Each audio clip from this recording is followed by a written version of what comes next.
what's up, everybody? Welcome into Tom Curran's Patriots Talk podcast. We are psyched to get our 2022 season going. I'm down in West Palm Beach, Florida. Why? Because the Patriots have been here this week. The Patriots working out at Palm Beach Atlantic University to get ready for the Miami Dolphins, a team they've lost 3 in a row to and may find themselves looking up at in the AFC East. This is a season that is jam-packed with intrigue. How will the coaching staff changes work? How will Mac Jones perform in a different offense?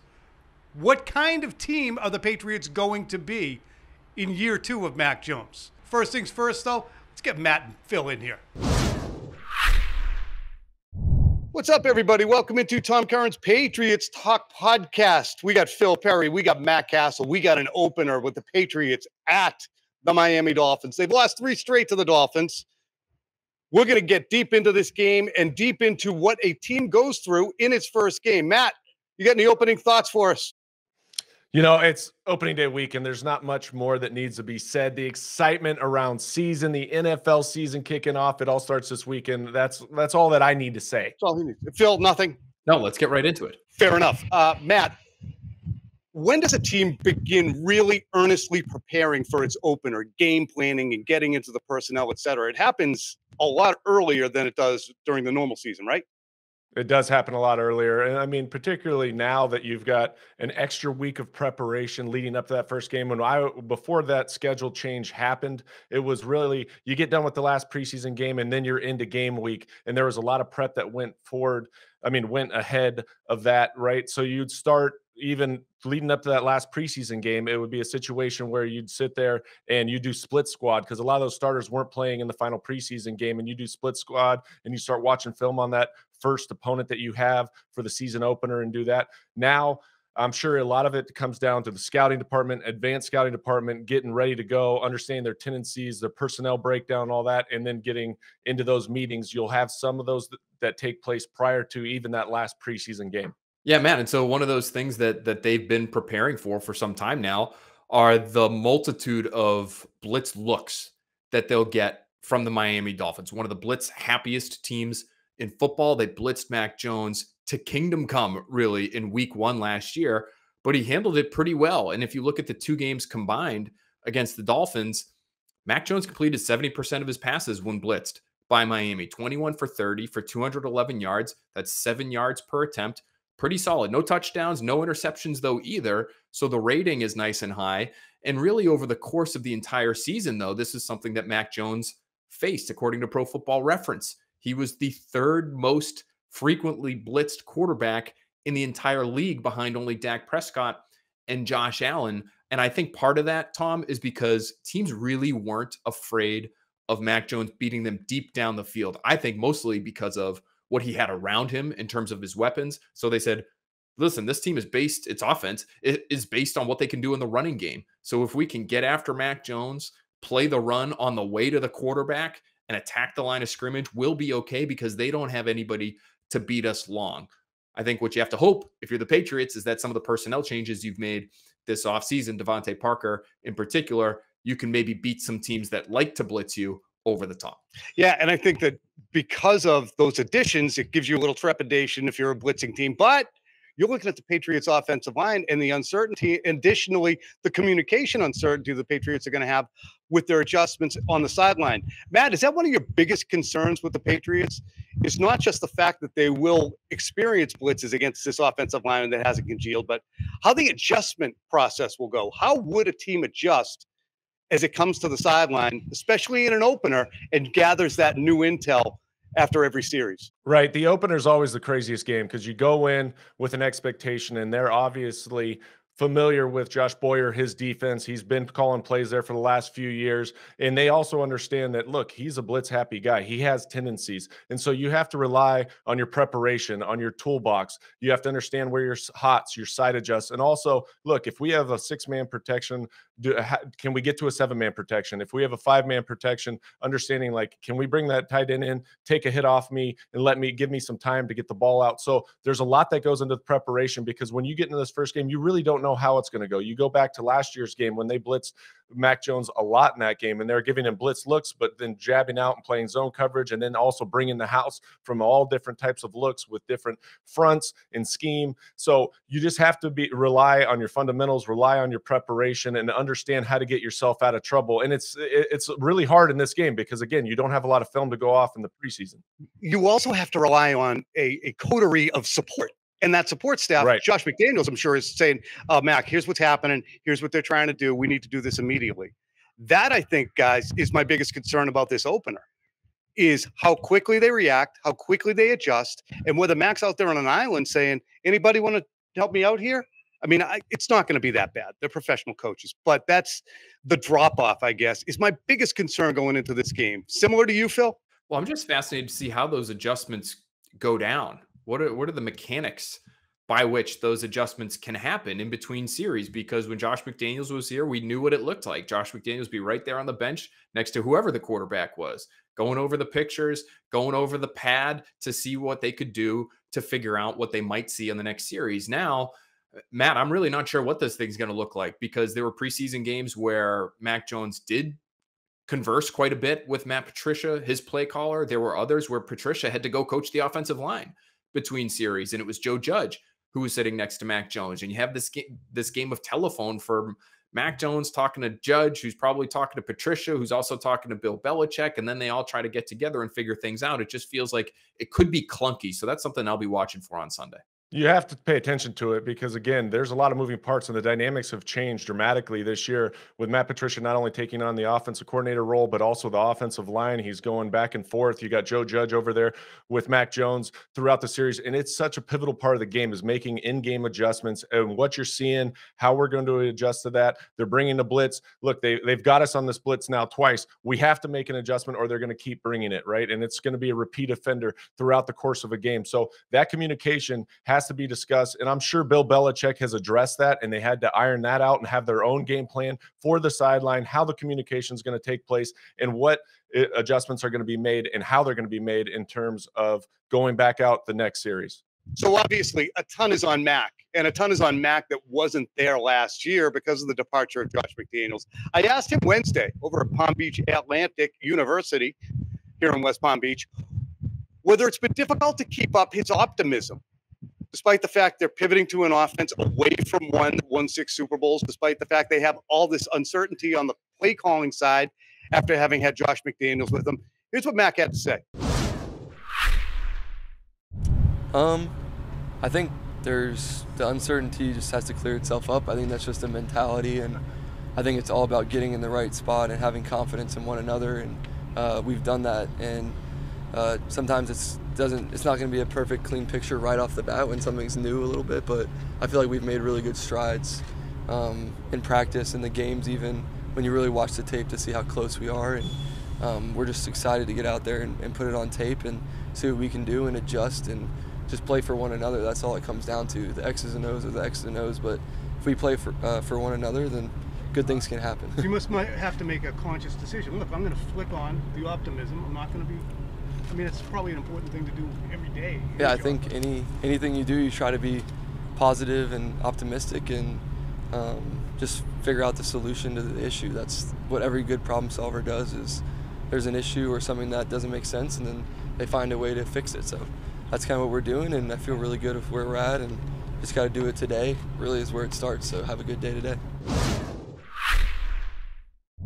Matthew, how vital is blind faith for a quarterback as you go into the season? You can't show like any inklings of doubt, can you? You can't. I mean, you got to go into season. I know that there's, again, a new offensive coordinator, a new quarterback coach. There's a lot on your plate. You're going into year 2. There's a lot of pressure on you to take that next step, to make the progress, but you've got to show optimism. And even if you don't believe it, you got to fake it, right? Because you got to make those guys believe that you believe that you're going to be successful. And so to go into the season, you've got to convince yourself, hey, look, this is the start of a new year. We've got an opportunity. And no matter what, you want to start fast in any time you start a season, but particularly against a division opponent. So if you're not right mentally and you're going in already with the mind frame of, look, we're going to struggle. This is going to be a tough learning curve. These things are not in place for us to be successful. It's going to be a tough season altogether. So you've got to really try to buy in to what's being said, understand it's going to be a process, understand there might be some growing pains early on, but at the end of the day, you're the leader of the team. You're the guy that's got to go out day in and day out and be able to convey to these guys, hey, look, we can do this. We've got the guys, we've got the talent, we've got a good offensive line, we've got a good run game. And at the end of the day, we've just got to go execute the game plan. Phil, he's been unbelievable with that, hasn't he? Not Cassel. Cassel's always great, but Mac has been unparalleled in that coming over after a practice when grenade after grenade exploded in his hand and saying, we're going to get it right. We always do. I always do. I'll figure it out. He's been eye-openingly resilient, resolute, and he is. I think he really is. Based on conversations that I've had with people who've known Mac Jones for a long time, he skews towards optimism. That's just how he's wired. It's how he's always been. And while you may see some of the things that happen to him when something goes wrong and he has an emotional reaction on the sideline, and you may say to yourself, well, that doesn't look like an optimist to me. Once it's given him some time and he has the ability to take a deep breath and take a big picture look at things, that's just who he is. And so I think he's always going to feel that way, especially with Bill Belichick at the top. Tom, I think you made a good point last night on Early Edition. That buy-in will always be there to a certain extent because of the guy who's running the overall operation and the respect that Mac Jones has for him. All right, guys, let's pivot a little bit. Everybody will join us for pregame live to get our predictions on the game, but we're not going to have that time on pregame live to storm the castle with rapid-fire questions for the once great quarterback, always great human, Matt Cassel. First question, Matt. Most memorable opener you ever had? Most memorable opener, I'd have to go back to 2008, gentlemen, the day in which I finally got an opportunity to step on the field in some type of significant time. Tom Brady goes down, unfortunately, with a knee injury. Kansas City Chiefs, New England. There's a lot of high hopes for this season. We just came off the Super Bowl defeat the year prior where Tom Brady's MVP, 50 touchdowns, everything else. But then all of a sudden he goes down first quarter and Matt Cassel gets to step in and get his opportunity. There's so many things about that day that I remember, but I will say the first one being when I ran on the field, my heart's thumping in my ears, my adrenaline's going, we're backed up on the 1 yard line. And I'll never forget the stadium standing up in a standing ovation of just giving me the cheer as I ran on to, and the support that I ran onto the field with. It was something that I always remember. That's nice. That's a good memory. It was pretty cool. Phil, your most memorable opening day? Might have been 2008. It could be Milton Little League. It could be Milton Little League. No, I was going to say it might have been that opener in 2008 when I thought the Patriots were probably, had a chance to go undefeated again. And then Tom Brady tears his ACL. But listen, they had this young pup quarterback who really hadn't played at all in college that we were all excited to see. It ended up working out pretty well for them. 11 wins that year, even though Hey, Matt, what's Bill like before the opener?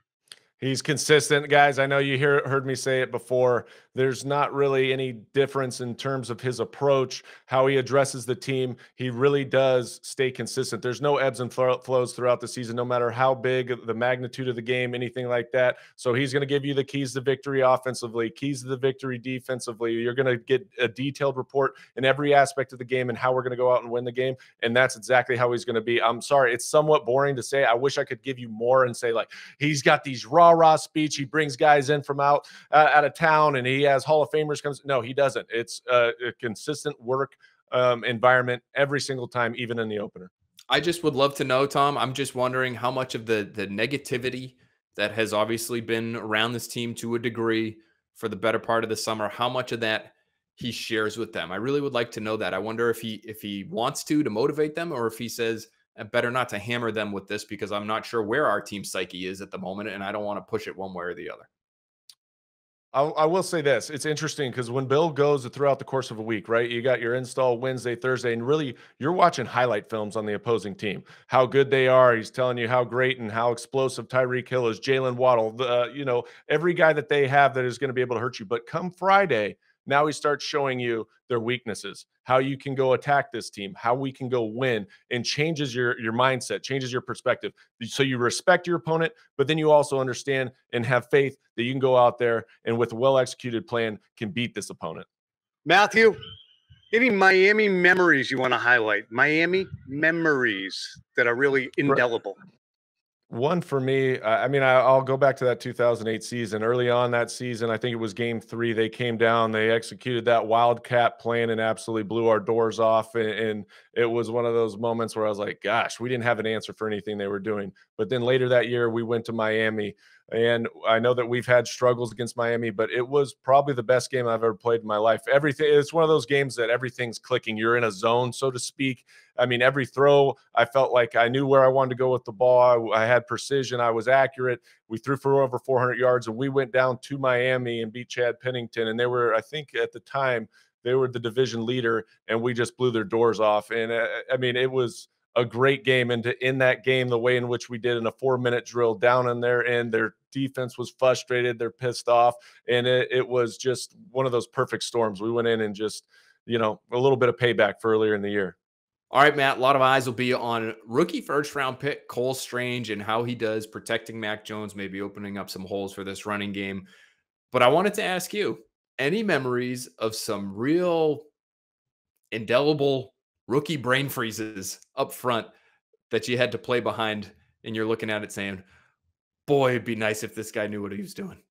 Yeah, it's always interesting. Anytime you have a rookie offensive line, there's a lot to be said about that first game because the emotion and also the excitement and the anxiety for these guys. But I'd say this, for a guy like Cole Strange, who has guys like David Andrew, Trent Brown, who've been in the system, that's who he has to rely on. And the coaching staff has to be able to say there's got to be great communication this week. Now, I can't think of any one guy that I'm sitting there and just completely lost his marbles, but there's always those guys that miss this, miss that, whether it's Nick Kaiser, whether it's Logan Mankins. Even Logan Mankins, I'll remember one time we were in Denver. It was early in the season. We're playing Denver, and it's a kneel down situation. The guy fires off the ball, and he explodes up and hits the guy in the nuts. Well, the ref sees it. He gets kicked out of the game, and he gets lost for the whole rest of the game. And Belichick, I'm telling you, at halftime was hot. Really, Logan just gets, and I wish I could tell you exactly what he said, but it was one of those brain farts that it was reactionary, and he went and hit the guy. I mean, but you're always going to have those things that you have to really rely on these guys to be steady for you in the middle of that pocket in particular. And Cole Strange has to step up, but he's got to rely on those veteran guys up there to be able to communicate and get things right, especially in this game against a blitz-heavy defense like the Miami Dolphins. And you can't stress it enough. No nut shots to get yourself disqualified. No nut shots. Okay? Please no nut shot. That's a brain freeze. That's a brain freeze right there. All right, boys. Thanks for bearing with me. I'm here at the Ben Hotel autograph collection down here in West Palm Beach. It's been delightful, but we did have some issues with the internet, so that's why I've been a roving reporter here around the hotel. Finally found a spot. Thanks for bearing with me. Boys, take care. All right, that's a wrap from West Palm Beach for Tom Curran's Patriots Talk podcast. Thanks, Phil. Thanks, Matt. We'll see you guys Sunday. Pre-game live and post-game live coming up immediately before and following the opener against Miami.